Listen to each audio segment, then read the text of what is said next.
Waxaan wanaagsan daawadayaal ku soo dhawaada wararkii ugu dambeeyay Soomaalida iyo caalamkaadaan oo kale shanta TV aad ka daawataan. Qodobada warkeenana waxaa ka mid ah ciwaanada iyo hadallada uu ku caanbaxay madaxweynaha Soomaaliya Xasan Sheekh Maxamuud intii uu mucaaradka iyo hadalka ka soo baxay afhayeenkiisa hadda shirweynihii ururka bulshada bariga Afrika ee ka socday dalka Tanzania oo la soo gabagabeeyay iyo madaxweynaha Soomaaliya Xasan Sheekh Maxamuud oo ka qayb galay gabadha warmurtiyeed laga soo saaray oo Soomaaliya rajo wanaagsan loogu muujiyay ku biiritaanka ururka iyadoo guddi qiimeyn loo dirayo Muqdisho ee u dadejin mid noqoshada Soomaaliya ee ururka bulshada Afrika. Ra'iisul wasaaraha Soomaaliya Xamse Cabdi Barre oo ka digay in la mucaarado dowladda federaalka marka lagu dhawaaqo golaha wasiirada uu sheegay in dad badan ay iska dhaxweyn doonaan isagoo xildhibaanada golaha shacabka ku wargeliyay xilliga uu ku dhawaaqayo xukuumaddiisa. Qodobadaas iyo kuwa kaloo intaasi ka faahfaahsan ayaad warkeena ku maqli doontaan. Fadlan haddii aad nagu cusub tahay subscribe saar gambaleelkana furo si aad ula socoto wararka iyo warbixinadan halkan soo gelino.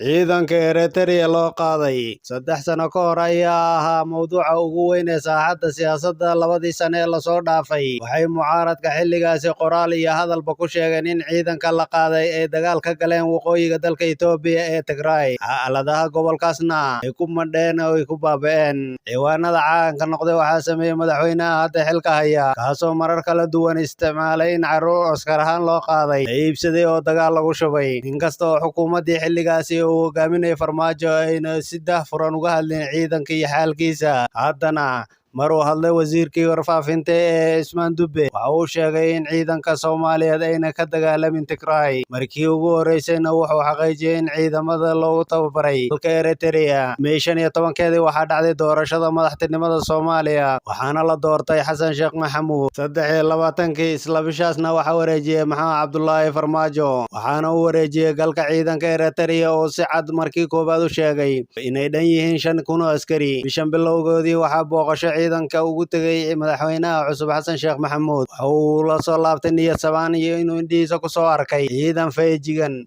dhiiran oo diyaar u ah inay dalkooda amnigiisa gacan ka geystaan. 2 maalmood ka hor afhayeenka madaxweynaha ayaa la hadlay warfidiyeenada Muqdisho qaar ka mid ah kaasoo uga jawaabay su'aalo kala duwan oo laga weydiiyay arrimaha ciidanka ku saabsan. Qaar waxa uu bixiyay jawaabo ku saabsan booqashada madaxweynaha ee ciidanka iyo wararkii hore madaxweynaha laftirkiisa sheegi jiray waqtigii uuna xukunka joogin. Haddaba afhayeenka Xasan Sheekh waxaa laga diiwaangeliyay isdiidooyin u baahan in madaxweynaha ama madaxtooyadu mar kale waadixiso ka bixiso jawaabo mangala. 1. ciidankii la la'aa. Inta uu ku jiray jawaab celintiisa mudane Kaar ayaa isticmaalay ciidankii la la'aa waa la helay. Dowladda iyo madaxweynaha uu afkiisa ku hadlayo mudane Kaar ma waxay aaminsan yihiin ciidankii la la'aa mise ciidan tababar ku maqan. Kala doorashada iyo xulashada erayada ayaa macno ahaan kala duwan. Dad badan oo faaqiday hadal jeedinta afhayeenka ayaa qaba in jawaabta laftirkeeda u baahan doonto in laga jawaabo. 2. balaaye ayaa idin warantay. Si kooban balaaye ayaa idin warantay kastoo ciidanka war soo sheegtay waa balaaye iyo baas. Dowladda marka sideeda loo qaato waxaa soo isgalaya mudane madaxweyne Xasan Sheekh Maxamuud, madaxweynaha waqtigan oo ka mid ahaa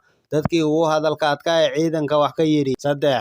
sirta ciidanku waa dhowran tahay. Afhayeenka madaxweynuhu isagoo xukuumaddii hore duraya waxa uu sheegay haddii ayna xukuumaddii hore iyagu hadlin balaayaa u waramaysa dadka. Su'aal isla ciidanka laga weydiiyeyna waxa uu sheegay in arrimaha ciidanku ay yihiin sir qaran oo ayna ahayn in la faafiyo. Haddaba ma dowladdii hore ayaa ciidanka qarintiisa ku saxsaneyd, mucaaradkii hore ayaa balaaye ahaa mise labaduba?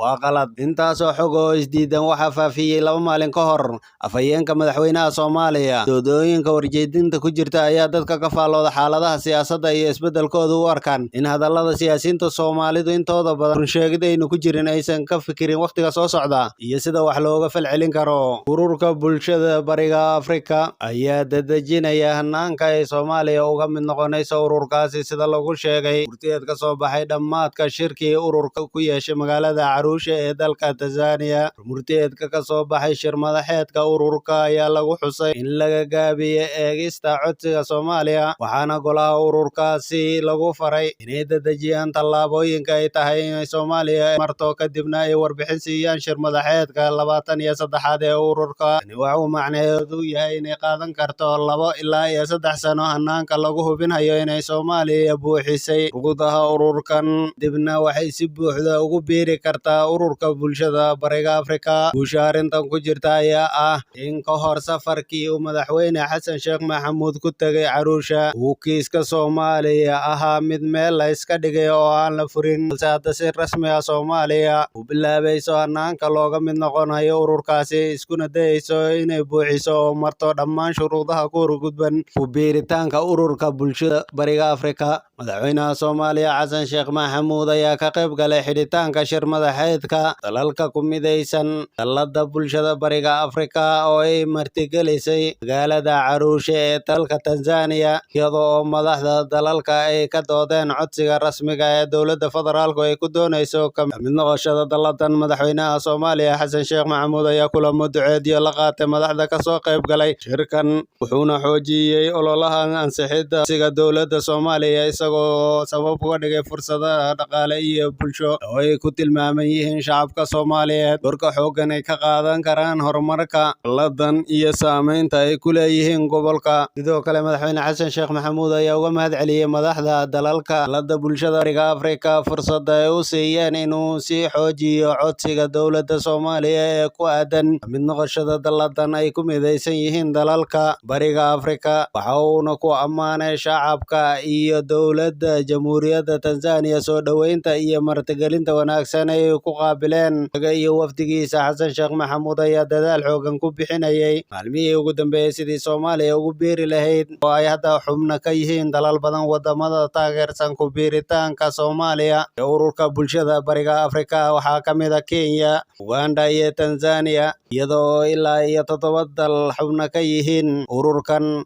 oo ay ugu dambeysay DR Congo oo ku biirtay ururka bulshada Bariga Afrika ahna dalkii ugu dambeeyay oo ka mid noqda. Soomaaliya ayaa looga baahan yahay inay marto shuruudaha ka mid noqoshada ururka bulshada Bariga Afrika ka hor intayna ku biirin, waxaana warmutiyeedka ka soo baxay la isku raacay in wafdi loo diro magaalada Muqdisho ee caasimadda Soomaaliya loo soo qiimeeyo diyaarsanaanta Soomaaliya ee ku biiritaanka ururka bulshada Bariga Afrika. Ka laga yimaado shuruudaha kale ee caqabada ugu weyn ee laga qabo inay Soomaaliya ka hor istaagto ku biiritaanka ururkan ee ay tahay in dowladda federaalku ay buuxiso ayaa ahaa caqabadaha dhinaca amniga ee ka jira gudaha Soomaaliya, iyada oo ay Soomaaliya la daalaa-dhacayso amni xumida ka dhalatay dagaalka ay kula jirto kooxaha argagixisada ee ugu horeysa Al-Shabaab. Dhammaan dalalka ka mid ah ururkan ayaa bulshadoodu si furan isugu socdaan iyadoo aan looga baahnayn wax fiisa ah, waxayna leeyihiin hal baasaboor oo uu dal walba ku bixiyo gudaha wadankiisa. Waxay ka dhigan tahay in bulshada Soomaaliya haddii ay ka mid noqdaan ururka bulshada Bariga Afrika ay si fiisa la'aan ah ugu socdaalayaan dhammaan dalalka xubnaha ka ah ururkan, taasi oo Soomaaliya u noqon doonta guul weyn haddii lagu guuleysto. Wadamada Kenya, Uganda iyo Tanzania ayaa la sheegay inay doonayaan u ololeynta ku biiritaanka Soomaaliya ee ururka bulshada Bariga Afrika, iyadoo aan la ogeyn sida ay Soomaaliya ugu guuleysan karto arrintan, maadaama ay jiraan caqabado ku horgudban. Guddiga qiimeynta ee loo diray iyo Muqdishona ay soo eegi doonaan dhinacyada ay Soomaaliya uga diyaarsan tahay ku biiritaanka ururkan sida kobaca dhaqaalaha, ganacsatada gudaha iyo dhinaca ammaanka iyo siyaasadda iyo qodobo kale. Soomaaliya ayaa ganacsi ahaan horumar ballaaran samaysay sanadihii ugu dambeysay, ayna ganacsatada Soomaaliyeed kuwa la tartamaya ganacsatada kale ee wadamada Afrika iyada oo ku xidhan dalalka Yurub iyo kuwa Carabta, waxayna tani ka dhigtay ganacsatada Soomaaliyeed kuwa hana qaaday. Dhanka kale, ra'iisul wasaaraha xukuumadda federaalka Soomaaliya Xamse Cabdi Barre ayaa ka digay in la mucaarado dowladda federaalka kadib ku dhawaaqista golaha wasiirada oo ay u badan tahay inay dad badan iska dhaxweyn doonaan. Wasaaraha xukuumadda federaalka Soomaaliya Xamse Cabdi Barre oo saacadihii lasoo dhaafay kulamo aan loo kala kicin la lahaa ka mid ah golaha shacabka ee baarlamaanka Soomaaliya oo uu la kulmayay beelbeel, ayaa ka dalbaday inayna ka hor imanin xukuumadda la dhisi doono oo uu ku dhawaaqi doono saacadaha soo socda. Xildhibaanada ka qayb galay kulankaas ayaa sheegay ra'iisul wasaaruhu uu yeedhay xildhibaanada islamarkaana ku wargeliyey in isaga iyo madaxweynuhu ay ka heshiiyeen golaha wasiir raacin doonaan saacadaha soo socda, gaar ahaan 24 ilaa 25 bishan oo si kama dambaysa loogu dhawaaqi doono xukuumadda laga sugayo. ra'iisul wasaare Xamse Cabdi Barre muddo dheer ku jiray la tashiyo ku aadan dhawaaqista xukuumadda cusub ee Soomaaliya. Ka mid ah xildhibaanada oo inula hadlay ayaa wuxuu sheegay in ra'iisul wasaaruhu uu ka dalbaday dalbaday inaan xukuumadda laga hor imanin, oo sheegay in xubnaha lagu soo dari doono xukuumaddu ay yihiin kuwo lagu soo xushay wada shaqaynta ay la yeelan karaan ra'iisul wasaaraha iyo madaxweynaha, iyo sidoo kale kartidooda aan looga tegin dawlad gaar ah oo loo qabo, balse ay duruufaha siyaasadeed ee xilligan jira keeneen in dad badan ay iska dhex waayaan xukuumadda soo socota. Ra'iisul wasaare Xamse Cabdi Barre ayaa sheegay inay diyaar u tahay dowladdiisu qancinta dhammaan dadka tabashada ka qaba, oo sheegay inayna xukuumadda oo keliya wax walba ahayn, balse ay jiraan boosas kale oo muhiim ah. Hadalka ra'iisul wasaaruhu la wadaagay xildhibaanada ka tirsan Golaha Shacabka ayaa u muuqday mid uu niyadda ugu dejinaya shakhsiyaadka iska dhex waayi doona xukuumadda soo socota. Marka la shaaciyo sida la sheegay, la kala baran doono mucaaradka dowladda cusub iyo muxaafadkeeda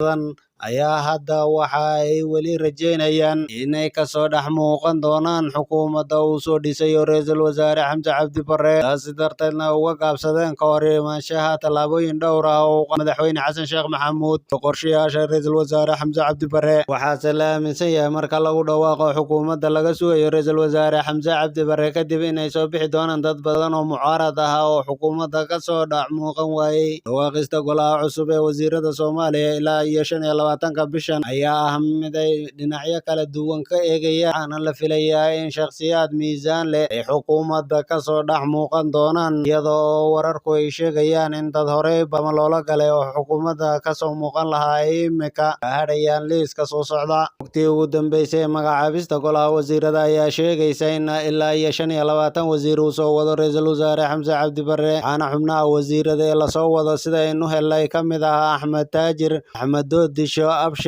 Cumar Aruuse, Cali Mahdi, xildhibaan Beene Axmed Macali Fiqi, xildhibaan Cabdirasaaq Cumar Xasan Macalin, xildhibaan Dr. Cali Cabdulaahi Carab, Biixi Iimaan Xasan Cawad, Cilmi Nuur, Ilyaas Xasan, Axmed Nuunow, Injineer Sadiiq Cabdi, Faarax Sheekh Cabdulqaadir, Khadiija Al-Makhzuumi, Maxamed Barre, iyo xubno kale oo kasoo muuqan doona liiska golaha wasiirada ee laga sugayo ra'iisul wasaare Xamse Cabdi Barre. Waxaa la filayaa inuu ra'iisul wasaaruhu ku dhawaaqo liiska golaha wasiirada saacadaha soo aadan, iyadoo ay tani ka dhigan tahay in ra'iisul wasaare Xamse uu soo gabagabeeyey howlan dheer oo muddo ku jiray isjiid ka taagnaa magacaabista xukuumaddiisa. Madaxweynaha Soomaaliya Xasan Sheekh Maxamuud oo isagu ka warwareegayay ballamo uu la galay xubno ka qayb qaatay ololihiisa doorashada ayaa la sheegay intii lagu guda jiray magacaabista iyo dhismaha xukuumadda inuu isku mashquulinayay farra dalka dibaddiisa, taasi oo soo afjaranaysa haddii ay xukuumadda cusub uu madaxweynuhu shaqadiisa si toosa u bilaabi doono, maadaama maalmihii ugu dambeeyay ku jiray uu ku marayay dalalka